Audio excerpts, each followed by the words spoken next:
અને જન્માષ્ટમી પછી દ્વારિકામાં જે વરસાદ વરસ્યો છે ગયા વર્ષના વરસાદની યાદ અપાવી દે એવું, કારણ કે ગયા વર્ષે જન્માષ્ટમી પર જે વરસાદ વરસ્યો હતો બારે મેઘ ખાંગા થયા હતા અને દ્વારિકા નગરી જાણે ડૂબી ગઈ હતી. ફરી એકવાર એવું જ દેખાઈ રહ્યું છે, કમરસમાં પાણી ક્યાંક ભરાઈ ગયા છે. ભદ્રકાળી વિસ્તાર જ્યાં હંમેશાથી પાણી ભરાતા હોય છે ને આ એ જગત મંદિરની ભગવાન દ્વારિકાધીશ મંદિરની 56 સીડી કે જ્યાંથી પાણીનો અવિરત પ્રવાહ વહેતો હોય છે અને પાણીનો એ પ્રવાહ હંમેશા આંખોને ઠંડક આપતો હોય છે, મનને સુકૂન આપે એવું આ પાણીનું ઝરણું જાણે 56 સીડી પરથી વહેતું હોય એવું દેખાઈ રહ્યું છે. ભાવિક ભક્તો પણ અહીંયા આગળ વરસાદની મજા માણી રહ્યા છે, પણ એની સાથે સાથે જ્યાં ગોમતી ઘાટ ઉપર તમે જાઓ ત્યાં ગોમતી ઘાટ પર ધબકારો ચૂકી જવાય એવી હાલત છે. અત્યારે ભરતી પણ આવી છે અને એમાં દરિયો ગાંડો તૂર બન્યો છે. ગોમતી ઘાટ પર ઊંચા ઊંચા મોજા ઉછળી રહ્યા છે. ભદ્રકાળી સહિત કેટલાક વિસ્તારો એવા છે કે જ્યાં કમરસમાં પાણી પણ ભરાયેલા છે અને એની સાથે સાથે ગ્રામ્ય વિસ્તારોમાં પણ વરસાદ સારો એવો વરસ્યો છે. દ્વારકામાં પાણીના નિકાલની સમસ્યા ખૂબ જૂની છે. દ્વારકા નગરપાલિકા માત્ર મોટા મોટા દાવા કરે છે, પણ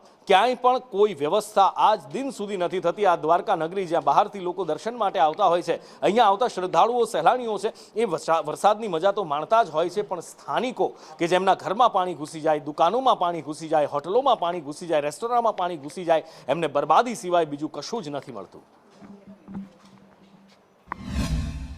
યાત્રાધામ દ્વારકામાં જળબંબાકાર ભારે પવન અને ભારે વરસાદ, વીજળીના કડાકા અને ભડાકા, સમગ્ર દ્વારકા શહેર છે તે પાણીમાં ફેરવાઈ ગયું છે. હાલમાં આપ જોઈ શકો છો કે દ્વારકાધીશનું જે જગત મંદિર છે, આ જગત મંદિરનો જે 56 સીડીનો સ્વર્ગદ્વાર છે, ત્યાં સ્વર્ગદ્વારમાં જે જન્મેદની છે યાત્રિકો તેમજ સ્થાનિક લોકો જે ઝરણાની અંદર 56 સીડીમાં ખૂબ જ આનંદ લઈ રહ્યા છે વરસાદનો.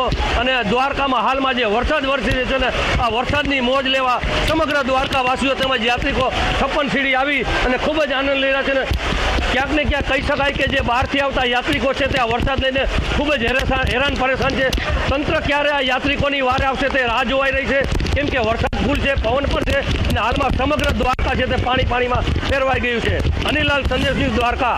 ભગવાન દ્વારકાધીશની કૃષ્ણ નગરી અને હાલમાં જે પાણી થઈ ગઈ છે, જળબંબાકાર વરસાદ અને આજ જે દ્વારકા નગરી જે છે તે મુખ્ય માર્ગો છે તે બેટમાં ફેરવાઈ ગયા હોય તેમાં હાલમાં દ્રશ્યો જઈ રહ્યા છો કે આ દ્રશ્યો કોઈ નદી નાળા કે તળાવના નથી, માત્ર વરસાદના પાણીના છે ને યાત્રાધામ દ્વારકા છે જ્યાં ત્રણબત્તી ચોકથી લઈ અને રબારી ગેટ સુધીનો જે વિસ્તાર છે આ વિસ્તારની અંદર આપ જોઈ શકો છો કે જળબંબાકાર વરસાદને લઈને સમગ્ર દ્વારકામાં પાણી થઈ ગયા છે. ને ખાસ કરીને હું આપણે વાત કરવામાં આવીશ તો આ જ વિસ્તારમાં અનેક હોટલો છે, રેસ્ટોરન્ટો છે, બેંકો છે, એટીએમો છે આવેલી છે. ને ક્યાંક ને ક્યાંક હાલમાં આ તમામ લોકો ભારે પરેશાન થઈ રહ્યા છે, કેમ કે યાત્રિકો છે તે હોટલમાં આવી જઈ નથી શકતા.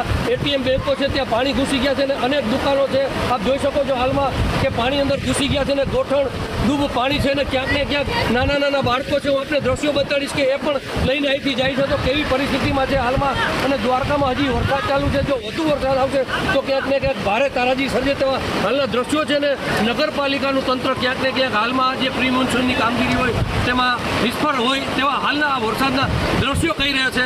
અનિલાલ, સંદેશ ન્યૂઝ, દ્વારકા. યાત્રાધામ દ્વારકામાં જળબંબાકાર વરસાદ છે ત્યારે ભારે પવન અને એકાએક અંદાજિત 30 સેકન્ડમાં જે વાવાઝોડા હતું ને ક્યાંક ને ક્યાંક જે નાના ઝાડવાઓ છે ધરાશય થઈ ગયા હોય તેવા હાલના દ્રશ્યો છે.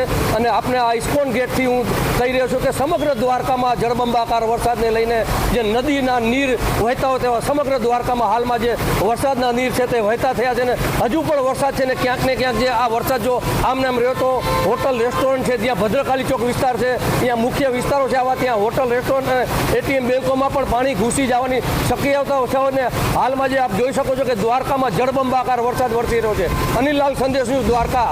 કૃષ્ણ નગરી દ્વારકામાં અને જળબંબાકાર વરસાદ, ભારે વરસાદ, ગાજવીજ અને આ વરસાદના પાણી જે દ્વારકામાં નદી નાળાઓ વહેતા ત્યારે વહી ચૂક્યા છે. ને હાલમાં સંદેશ ન્યૂઝની ટીમ પહોંચી છે. હું આપને જે દ્રશ્યો બતાડીશ કે જ્યાં દ્વારકાનું રેલવે સ્ટેશનનો જે મુખ્ય માર્ગ છે, મુખ્ય માર્ગ છે ત્યાંથી યાત્રિકો પોતાના વાહન લઈને જતા હોય છે, રિક્ષા ચાલકો છે તે પણ અહીંથી પસાર થતા હોય છે. ને ક્યાંક ને ક્યાંક કહી શકાય કે આમ બાજુ અસંખ્ય રહેણાંક વિસ્તારો હોય તો લોકો અહીંથી ચાલીને પણ જતા હોય છે. હાલમાં લોકોને ભારે મુશ્કેલીઓ થઈ પડી છે, કેમ કે અહીંયા જે ફૂટપાથની ઉપર સુધીના પાણી આવી ગયા છે ને ગોઠણ ઉપર પાણી ભરાઈ ગયા છે। અવારનવાર જે આ મુશ્કેલીઓ છે નગરપાલિકાના તંત્રને દેખાતું નથી કે અહીંયા વર્ષોથી આ પાણીનો નિકાલ નથી થતો અને પાણી ભરાઈ ચૂકે છે। ખાસ કરીને હાલમાં વાત કરવામાં આવે તો જે તોતાત્રી મઠ વિસ્તાર છે, આ તોતાત્રી મઠ વિસ્તારની જે અંદર છે તે પણ પાણી ઘૂસી ગયા છે। અહીંયા 100 લોકોનો વસવાટ છે અને અંદાજે 25 જેટલા ઘરો આવેલા છે। આજે વર્ષોથી આ લોકો વરસાદના પાણીના ભરાવાથી ભારે પરેશાન છે।